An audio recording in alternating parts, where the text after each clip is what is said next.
ay rated PG. Patnubay at gabay ng magulang ay kailangan sa mga batang manonood. Kagabi sa PBB Lucky Season 7. Matapos pumasok at naging mga espiritu ang mga regular housemates, muli silang nabuhay sa tulong ng mga teens. Lumaki sa tondo! Hello!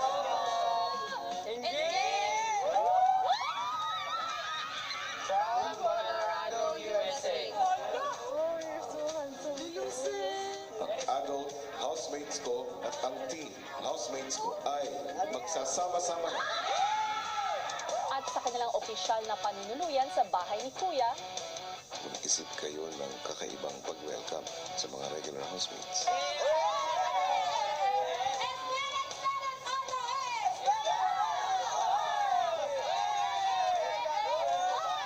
isang masayang samahan ang nagsisimulang mabuo sa mga housemates. This house has a strange way of making people who are completely strangers come together really quickly. Para na silang mga kapatid ko po na, siblings I've never had.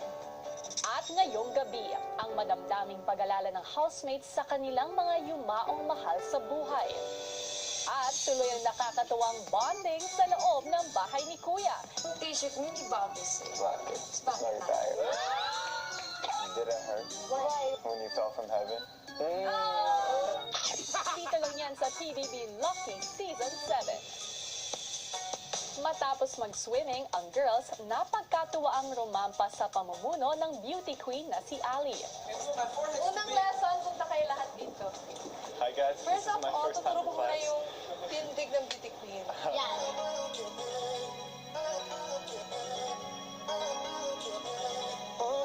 Para siya professional, para siya Ma'am Lara. Sobrang ganda niyang mag-glow ganito. Tinuruan niya kami. Long stride. I know how to Para tiptoe mas when I'm matanda. sleeping. Pagdating niyo sa point, turo ko. Pose, then up. Okay, go. Yan, longer, longer, longer.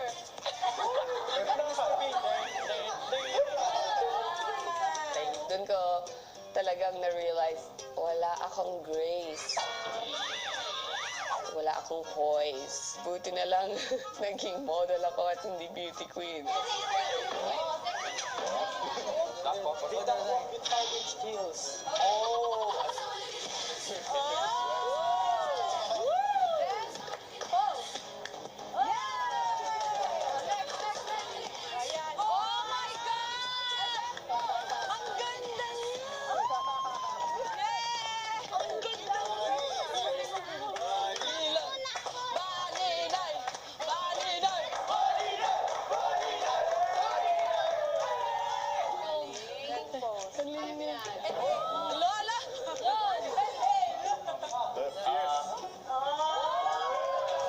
Nakabarat short lang ako.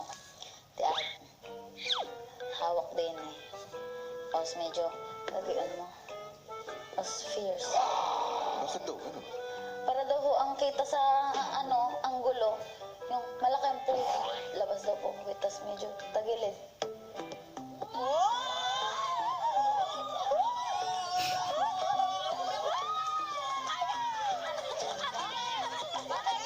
Ano naman pakiramdam mo? I feel a beauty pageant. Yes?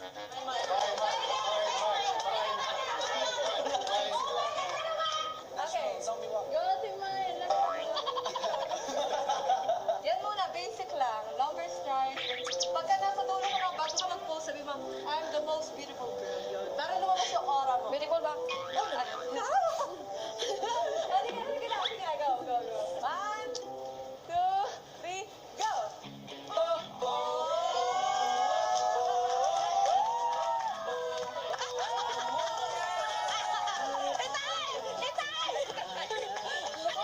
Hanggang napilit rin ng girls ang boys na rumampa. Tanner, you have to teach us. Alright, first, Try it. Oo, the beauty queen one. You can do it. Okay, ready? Get set. Go. Dancer.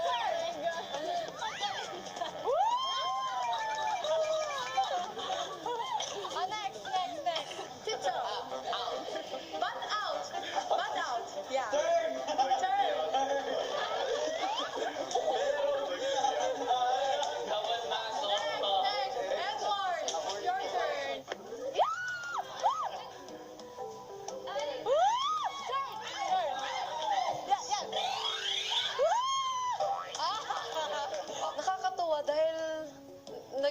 nag-participate sila sa akin.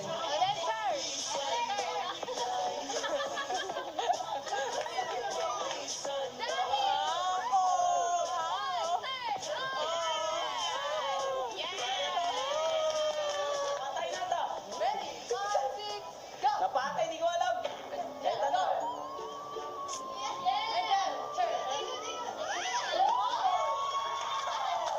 Thank you, thank you. Thank you, Ali.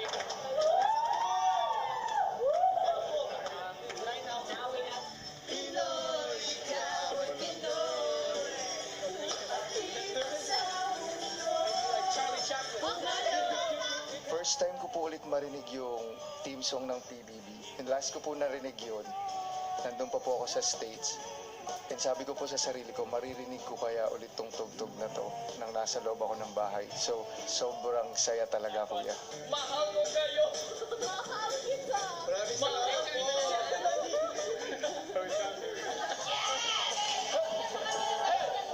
Everyone's super nice. They get along. They be themselves. Makes me feel comfortable.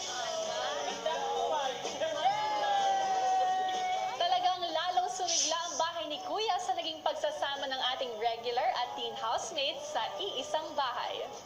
Magandang gabi, Team Kapamilya! Sa gitna ng kasiyahan sa loob ng bahay ay patuloy pa rin ang botohan para sa dalawang teen housemates na karapat-dapat maging lucky sons. Kaya naman huwag tumigil sa pagboto sa inyong favorite teen housemate dahil malalaman niyo na kung sino sa kanila ang makakasama ni Edward bilang lucky son sa mga susunod na araw.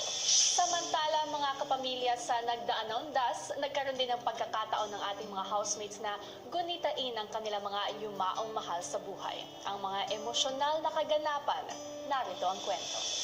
Sa confession room, kinausap ni Kuya ang kanyang mga housemates. Housemates, ngayon ay araw ng paggunita sa mga yumao nating mahal sa buhay. Mga taong minahal at naging mahalaga sa ating buhay. Kanya naman sa araw na ito, bibigyan ko kayo ng pagkakataon na mag-alay sa kanila ng dasal bilang paggunita.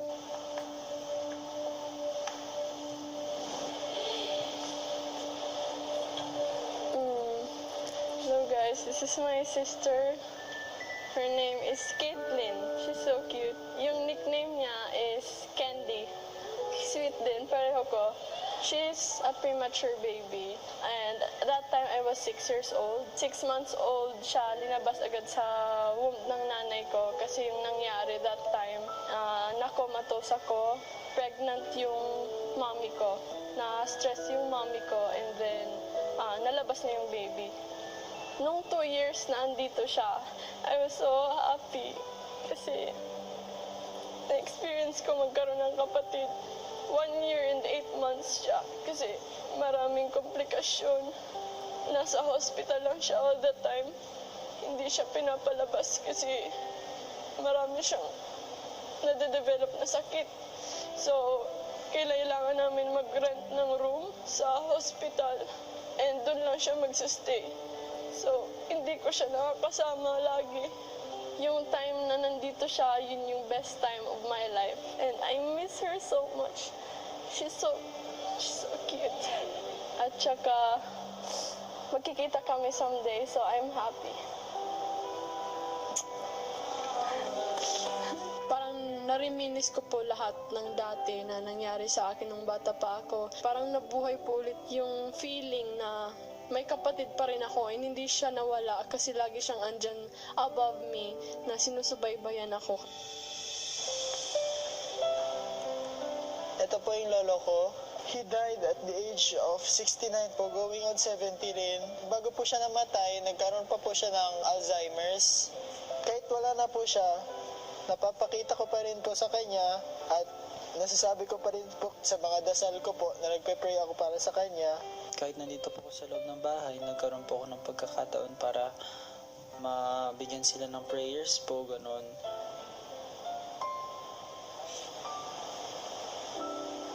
Yung tatay, namatay po siya February 4, 2014. Kasi nakikita ko po yung kabaitan niya po ng sa mga gawain namin pong bahay. Kahit hindi po siya makakain, basta po nakakain po kami lahat. Okay na, parang nakakain na din po siya.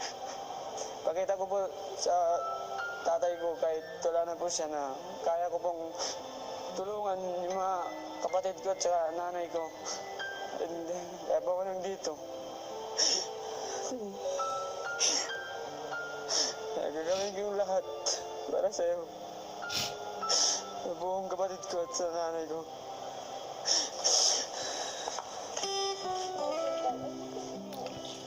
Kasi naalala ko lang po yung pagsama namin, kuya. Kahit wala na siya po, kuya. Napakaganda po na ginawa po namin ito sa loob ng bahay kasi parang mas naging malapit kami sa isa't isa kasi pareho po kami ng pinagdaanan. Sila po lahat, mas nakilala ko po yung part ng kung sino talaga sila. Si Baninay inalala ang kanyang mahal na nanay at tatay.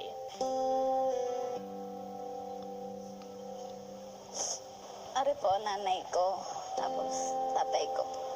Kami ay may kapatid po akong 3, puro lalaki. Gustong-gusto ng tatay at nanay ko na magkaroon ng anak na babae. Kaso may sakit na nun ang nanay ko sa puso po. Pag nag-anak ulit, malaki yung chance na magkakasakit, lalong lalala yung sakit niya.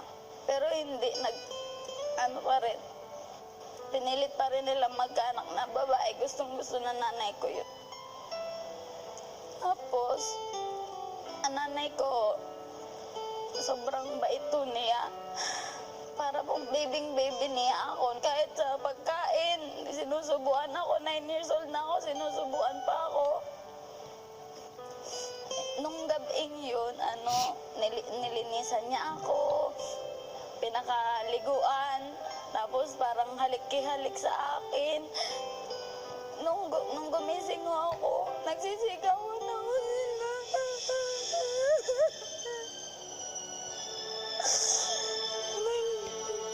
Pala ang ngayon.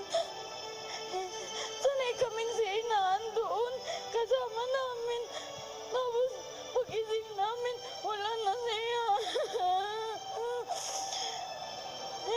Mahirap po dahil sanay ako. Lagi ko siyang kasama.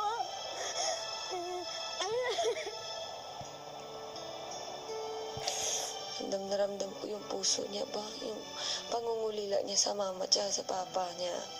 Sobrang nasaktan ako, tago sa puso talaga yung mga sinasabi niya.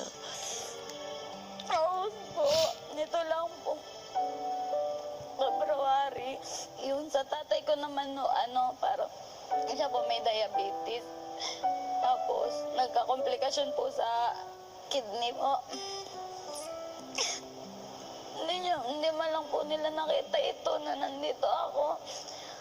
Nagatid po kuya ko po, nagatid sa akin sa halip na nanay o tatay mo, diga.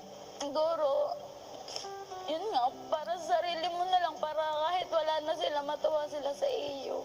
Na nakaya mo, na wala sila, na kahit wala na sila, nagpupursige ka pa rin.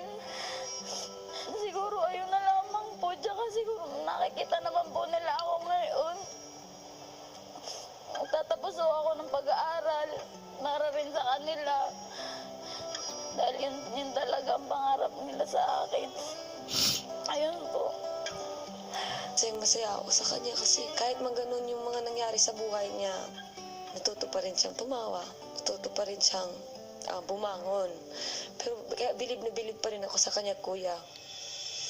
Susunod ang pagpapatuloy ng paggunita ng housemates at ang kanilang patuloy na pagkakakilanlan sa isa't isa sa pagbabalik ng PBB Lucky Season 7. Sunod na inalala ni Edward ang kanyang Lola Mary. This is my grandma, Mama Mary. Actually, I don't know the exact date of her death because she died when I was inside the house. She was nearly 90 years old, and you can see she's always smiling. She was an OG prankster. Every time when I was younger, we played board games, and I suck at board games. I'm really bad at board games. So she would always help me cheat when I was playing against my grandfather. You know, Harry, come over here. She and my grandfather, they helped pay for my piano lessons. One of my regrets is that I never played for her, in front of her. But my father told me when he visited the house that the last time she was really happy is when she saw me play piano at the Swarteen Ball. And she's, you know, I don't tell you guys a lot, but every time there's a challenge, every time I'm pushed to my limits, I just want to give up. I think of that woman right here, and 100% battery again. I didn't get to really say goodbye to her. We knew it was coming, but I didn't want it to happen inside the house. So, miss you, Grandma. To be able to talk about my grandmother, you know. It was something that I didn't know that I needed to do. Thank you for giving us the chance to do that. I've accepted it, and I can breathe easy now. A weight has been lifted off my chest. Si Maymay naman muling naging emosyonal sa pag-alala sa kanyang Papa Joe. Si Papa Joe, hindi lang siya yung lolo ko. Siya yung super papa ko.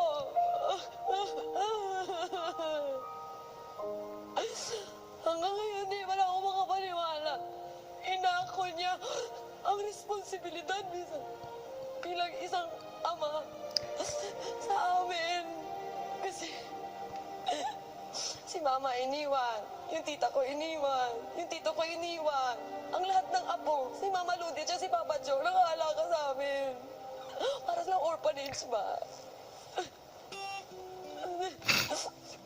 Alam niyo kung anong tinuro niya sa akin. Kahit anong mangyari, maging masaya ka lang. Kaya hanggang dala-dala ko pa rin sa puso ko. Siya yung main reason bakit ako nandito. Gusto ko yung private na gusto ko siya ma-experience yung private na hospital ba? Yung hindi na kailangan na magpila-pila ka. Sa buong buhay ko, ito ang pinakamasakit na nangyari. Sobrang sarap sa feeling. Parang nabawasan na naman yung sakit na nararamdaman ko. Yan, sabi nga ni Kuya, parang naparad siya sa akin. Kaya magpapatuloy ang mga aral na binigay niya sa akin. Yun po at maraming salamat po.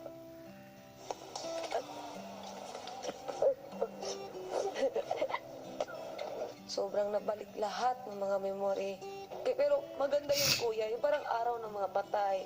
Dahil minsan nakakalimutan sa sobrang busy na natin sa buhay. Minsan nakakalimutan natin yung mga nawawala na.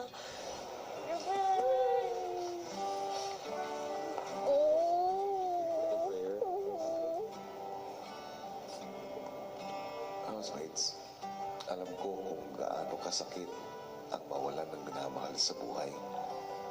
Nothing can ever prepare us for the loss of a loved one.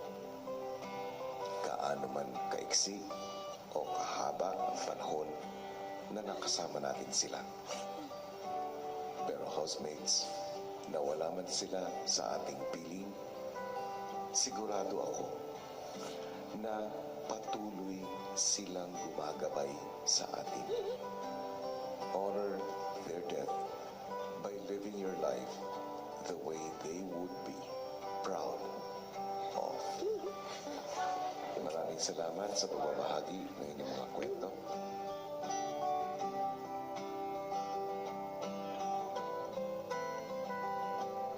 Pagbalik sa loob ng bahay, sina Maymay at Baninay, usapan pa rin ang pinagdaanan ng mga mahal sa buhay. Magpagamot ka na lang. Ayaw magpagamot. Laging gusto sa dadalhin sa albularyo.